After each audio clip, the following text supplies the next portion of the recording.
Hey y'all, my TV show is called Bruno, and Bruno, it starts out as Bruno's a little boy. He's around 7 years old, and he lives with his family. He has a mom and a dad and then two sisters, and they get in a car accident. It's raining really hard, and it's late at night, and they hydroplane, and so Bruno is the only one that's hurt, and he ends up being in a coma for 18 months.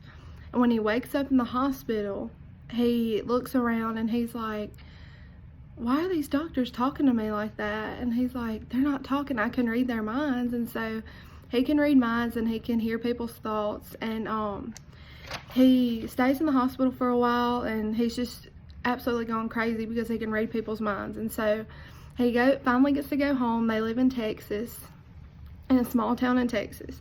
And he goes back to school and he's back to normal life, and he hasn't told anybody yet that he can read minds. And one of his best friends, they go back to school, and he's like, hey, I can read minds, I can know your thoughts. And his best friend looks at him and he's like, okay, well, we can't be friends anymore. And so he loses a lot of friends, and he gets bullied, he gets abused by other students throughout the rest of his school years. And finally, after he graduates from high school, his family, between that time, before he graduates from high school, they get a lot of reporters at their door, just different people saying, hey, can we see your son? He can read minds, and we need his help. And they're like, we've got to escape this craziness. So the two sisters and the mom and dad and Bruno, they pack up their stuff, and they think, where can we go move to escape this? And they say, well, let's just go to another country. So they go to Mexico. And when they get there, they figure out that Mexico has the highest crime rate. And so they keep a low profile for a little bit, and they homeschool their kids. And so Bruno doesn't get to go to school because he's already out. But the two sisters, they go to school, and they just don't really talk to anybody. They're considered weird and just antisocial. And so Bruno tries to help them make friends because he can read people's minds. And he's like, hey, they said that they think they like your shoes. And so they go over and talk to him and stuff. And so he helps them make friends. So he really is a big help because he can read minds. But also, since he can read minds, he gets in a lot of trouble.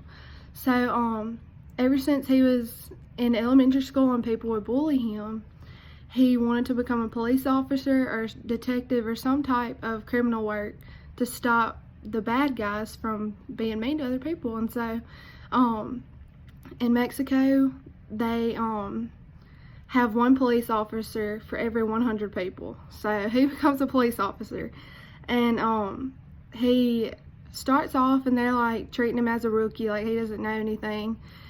And then he becomes a detective, and they're like, okay, well, this is your first case, so it'll be easy. And they realize that Bruno just blows it out of the water because, I mean, he can read minds. And so they're like, wow, you're so good at your job. And he gets all these awards, and he never tells a soul that he can read minds. And so one day, this is going to be the pilot episode. The pilot episode would be like the car accident happening and them living in Texas and just having a good life until after the car accident, and he could read minds, and then everything just blows up from there. They have to move, they have to escape all the drama. And so they move to Mexico, and then he's a police officer, life is going good. Nobody knows that he can read minds. He's getting all these awards because he's so good at his job. And then finally, he's just going about his life one day, and he sees this face. He's like, hey, I recognize that face.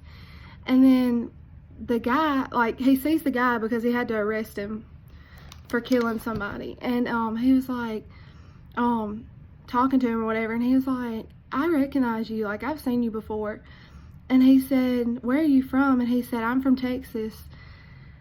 And Bruno was like, we went to school together. And as soon as he said that, he was like, I'm supposed to keep a low profile. So anyways, the criminal, his name is Rob, he was like, Bruno, I remember you used to say you could read minds.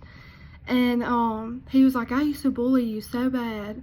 And he said, he was like, and I'm really sorry about that and all this. He was apologizing, and Bruno was like, it's okay, but you're still going to jail. And so Rob got really mad at Bruno. He was wanting to kill him and his family, and so they put him in jail, and he stays in there for about 6 years, and he gets out, and he finds Bruno and his family, and he's like, okay, it's time for me to finish what I should have finished a long time ago. And so they start fighting back and forth, like it was torturing his family and all this kind of stuff.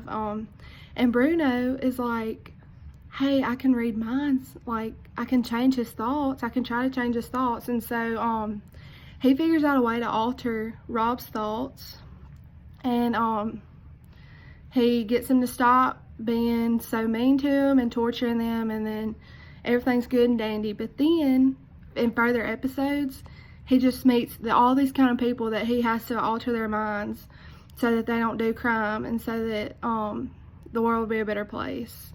And anyways, after that, at some point in the series, he has to go undercover so that he can solve more crime, and they end up putting him in jail undercover. And so he talks to all these inmates, and he's like asking them why they did what they did and what they were thinking and stuff, but really he already knows. So he just tries to catch people in a lie, and he does really good for what his job is, and he gets all these awards, and he ends up just being the superhero of the series. And back to his sisters, they make a lot of friends, and they're all happy living in Mexico, and so they stay there, and Bruno helps a lot of people because he can read minds.